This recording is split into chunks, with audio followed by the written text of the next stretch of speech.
The next federal election could still be over a year away, but some parties are already gearing up to mount a campaign, most notably Pierre Poilievre's Conservatives. According to data compiled by our colleague Kate McKenna, the Conservatives have nominated about 40 new candidates to join their roster. The New Democrats have picked 29 new candidates plus 13 incumbents, and the Liberals confirm 88 MPs will run again, but they haven't announced any new names. Let's bring in the power panel. Amanda Alvaro is a former Liberal Party communications strategist. Ginny Roth is a former Conservative campaign strategist. And here with me, Matthew Dubé, former NDP MP, and Sherelle Evelyn is the managing editor of The Hill Times. So, Amanda, seems like the Conservatives have been awfully busy nominating some new candidates. They're up to 40 now, as I said, a year out from the election. And the Liberals, they don't have any new faces yet. What's going on over there? Well, we still have lots and lots of time, as you know. Candidates don't have to be announced, obviously, until the written is dropped. So there's many months to do that.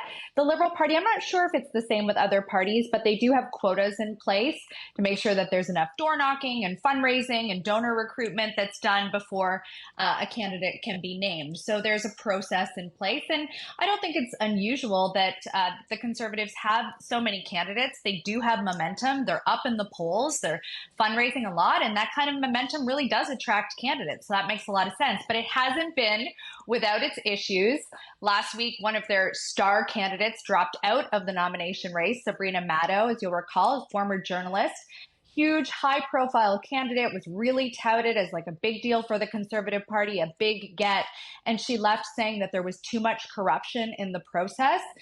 So that's not the kind of news that they want heading into, announcements about new candidates and new faces of the Conservative Party. So while they are ahead in terms of fundraising and in terms of the candidates that they're attracting, they also have their issues to contend with. We'll get to the Conservative problems in a second because I haven't forgot about Sabrina Maddow, but I just want to focus in on this. You mentioned that Conservatives are surging. Is it because the Liberals are slumping in the polls that they've had such a difficult time recruiting new people? What are you hearing from some of the insiders who I know you know?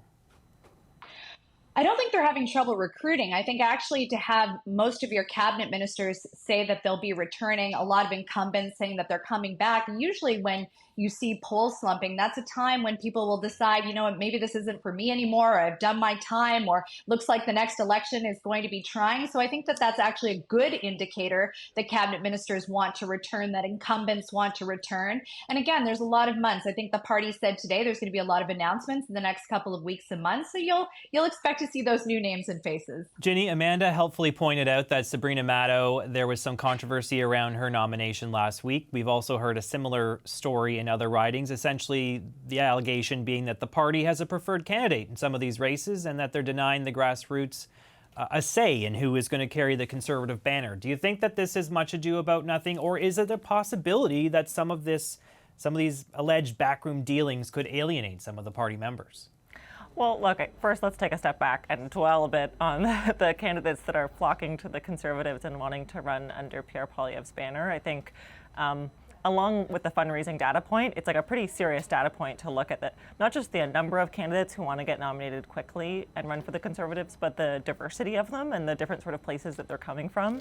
So whether it's like Chief Billy Moray, now a nominated candidate, Matt Strauss in southwestern Ontario, Aaron Gunn in northern BC, Sandy Cabina in Newmarket. These are all like young, dynamic, interesting candidates who I don't know that they would have necessarily run under a different version of the Conservative Party. I think that they're really excited about the Poilievre message.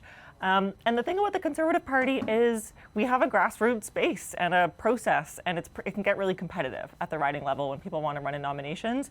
And I think oftentimes people who have different kinds of careers where they don't do practical politics, they take a run at it and it's not for them. And I think that's good. I think that's good to sort that out and see who is going to be successful in politics and go through that really sometimes tough nomination process, especially when you're going up against someone who's been a candidate before, like in Sabrina's case, where there's a former MP who was running in that nomination, I believe. Mm-hmm. And so that can be tough, but I think that's an important sorting process.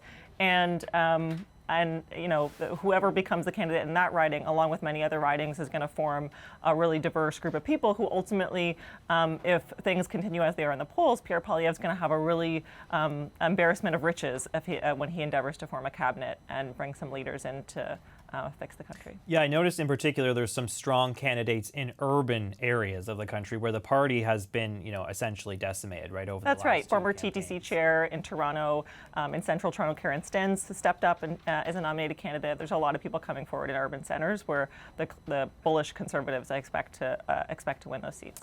Matthew Dubé, the NDP says they're ahead of schedule, that they have quite a few people nominated already. They are doing better than years past, but there are a number of incumbents that aren't running again. Some big names in that party: Richard Cannings, Randall Garrison, Charlie Angus, Carol Hughes, Rachel Blaney. They're not running again. What should we make of these departures? Do you think they see the writing on the wall, that they're not going to have any success in the next election campaign, or is it just kind of normal turnover ahead of an election? I think it's normal. I think when you have a smaller caucus, it's just going to the light will shine that much brighter on folks who don't run again. I mean, some of my former colleagues are going to hate me for saying this, but you get to a certain age where it's quite taxing, especially when you come from a particular part of the country. I note that a number of them are from, in some cases Northern Ontario, other cases British Columbia. For those who've been around this place know that it's quite a slog there. The other situation is, personal circumstance. It's hard enough to take care of your day-to-day life when you're a member of Parliament. It's more challenging when you add in caregiving reasons, whether it's with aging parents or children and things like that. So there's a bunch of valid reasons, and no doubt, the electoral slog that lies ahead just compounds all that and factoring into the decision. I think when you look at the nominated candidates and you sort of prorate it based on the NDP standing, it's actually quite good, particularly considering that there's the added factor of the NDP looking for gender parity and proper representation at the candidate level when they're reaching out to different candidates. And I think, on that point, I just want to add, one thing you'll hear a lot from folks in caucus or prospective candidates when you reach out to them to try to convince them to run is how tough it is to run early, because then there's an expectation that now you're going to be campaigning actively for the next year in addition to an election campaign. And there's a lot of folks in particular circumstances who just can't afford to do that. They can't afford to take leave unpaid from their job and things of that nature. So I think sometimes these, it's great to be nominated early, but I think that expectation can really thin the crowd, if you will, of the kinds of candidates you can get and the representation you can have. Yeah, you have to have a pretty good job or a lot of money to take a year off from now. In many cases. Not true for everyone, but certainly a factor. Sherelle, what do you make of the Conservative numbers? NDP doing reasonably well. What are you thinking as you see these nomination numbers? Well, I think it's kind of as Amanda said, it is early days and the Conservatives do have a lot of momentum. So it would be ridiculous for them not to want to try to capitalize on this. Why wait till you get closer to an election when, things like platforms might have to come out and people might start really, really, really digging into, okay, well, what does this party stand for? As opposed to, currently, I'm disillusioned with the Liberal Party or the current government, and I want to be part of the process to affect change. That's the kind of thing that you want to capitalize on. That's the kind of thing that you want to really use to draw people into your side and into your team. There is a lot of, anti-Trudeau sentiment. There's also a lot of people who want to get involved for, ideals and reasons of public service. We have these numbers of like 40 some odd people who are new to federal politics. That doesn't mean they're new to politics entirely. When you see the potential for a change in government, see a potential for success, that's a great time to think, okay, maybe now's the time to make that move from provincial to federal, or from, municipal to federal. All of those things will factor into it. So, and to Matthew's point, it is a long slog, but the earlier that you can get on the ground, the more that you're involved in your community, the more that people know your name, that all counts to when it comes time to, am I going to be the person to unseat this, incumbent who's been around for a few years, or will I have time to actually show my face and get out there and let them know that there is another option? Amanda, there are a number of cabinet ministers who are running again, but one minister whose name is not on the list is the Prime Minister. He has not yet been nominated in the riding of Papineau. What do you make of this? Is this a sign? Are we reading the tea leaves here? Is he not running again because he hasn't been nominated in Papineau, or is it just nothing to worry about? No, but I do think that this is like our favorite CBC bingo card, which is like, is the Prime Minister going to run Get again? your dabber out. Yeah, get your dabber Get your dabber out. Where are you at on this one?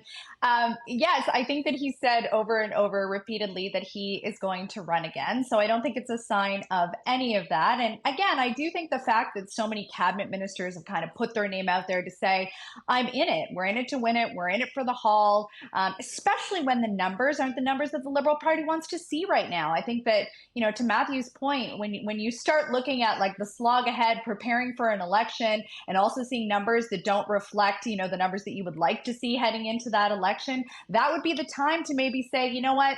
I put in my service, I put in my time with the community. This might not be the right time to run. Instead, we have all of these cabinet ministers who are saying, no, we can still win this.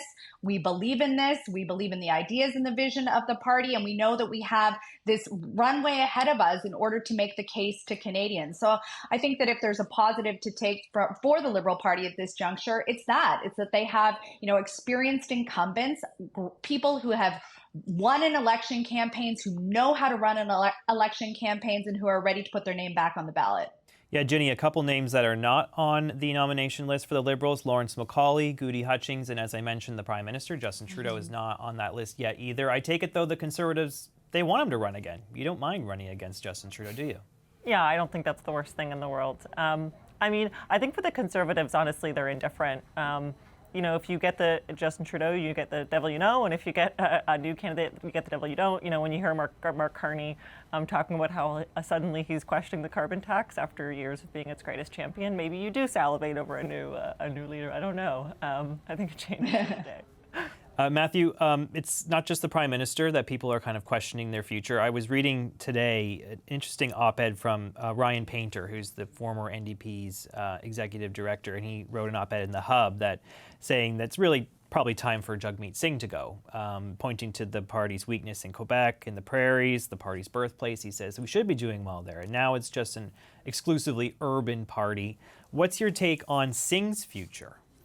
Yeah, there's definitely challenges, but I note, and certainly as a former NDP Quebec MP, or NDP MP in Quebec, excuse me, there's no doubt that we're far from where we were in 2011 for a number of reasons. But I also note that we've got a fantastic candidate like Craig Sauvé, a local city councillor who's running in Montreal. If you look at the numbers, the NDP is in the best position to defeat Stephen Guilbeault and Laurier Saint-Marie in Montreal. Granted, all of that perhaps lends itself to the point about the urban reality there, and there's no doubt about it. I represent a suburban riding. I can definitely tell you that there's challenges on that front.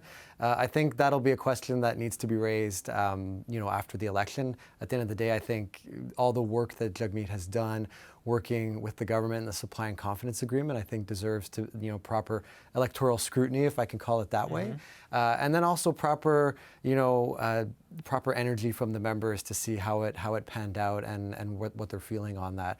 I think the experience we had in 2016 and with Tom Mulcair, but also the experience with Jack Layton before that, contrasting the two showed us that sometimes it's better to stick with the leader a few times to really get a sense of what works and what doesn't. There's some legitimate criticism in there for sure, and I think we'll have to see where the results go this time around. You guys keep your leader. The rest of the parties just dump him after one go. You guys are a little more patient. There's virtue and challenges in both approaches, definitely. I think when it comes to Jagmeet, there are folks who after the 2019 election, one that I recognize I even lost in, that no doubt would have liked to have seen him leave, but he stuck around, and I think that's a good thing in the end because we wouldn't have had the gains that the NDP's made under the current arrangement with the Liberals. Sherelle, final thoughts to you?